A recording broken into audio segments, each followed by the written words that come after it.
Hello, today I'm going to be talking about Ares Development Center and how I got started in developing Palm Pre WebOS applications. Now, here on your screen, I have my application, StatsPad Baller. Now, this application I created with the help of my father and just one computer programming class that I took this year. Now, this app was extremely simple, but on the screen it looks quite complex.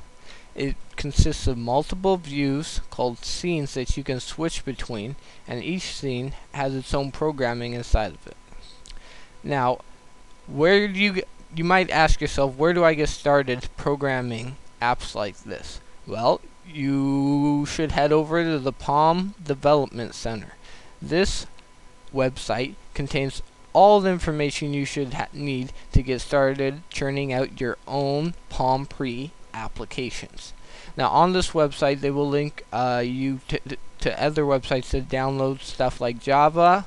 What else do you need? You need VirtualBox, and then finally you need the emulator to run your fake Palm Pre on your computer. Now, the most interesting thing about this I found was that you can do all your programming in the Mojo Ares browser, and this is all done on the internet.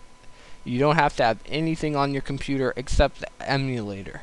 Now, this is quite cool, and I preferred it over the iPhone Development Center. I really got pissed off with that thing. So as you can see, we have a designer here that basically all you need to do is drag and click stuff from this palette over to your view here. And as you can see on the right here, we have all the properties that you could ever think of using. Another interesting thing that I found was that everything had events. You could click on pictures and they'd have a tap event. You could click on buttons, they'd have a tap event. Whatever you clicked on, you could have an event that occurred that popped up anything on the screen.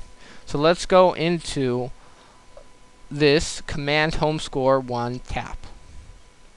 As you'll see now that this is JavaScript. Now, one interesting thing about this is that it's a little different from the programming language that I was learning this year, C#. And this led to some, I will admit, a couple frustrating nights trying to figure out just some basic stuff.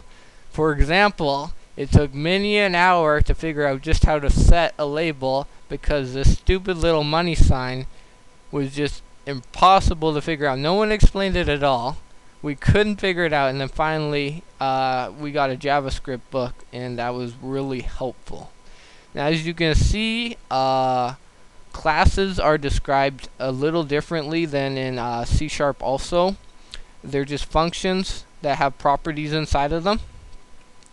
And then most of what we run gets called in, if I could find it here, in the setup function. Everything, a lot of stuff gets called off the start. Like when you pop up a scene for the first time, you have to pass in using the arg from pusher. You can pass in your information from scene to scene, and then basically respond to events using that information. Now, I think we're about to wrap up here. I don't think there's much more I can tell you, except this was a really cool development center, and that you should check it out and start churning out your own applications. Signing off now. Bye.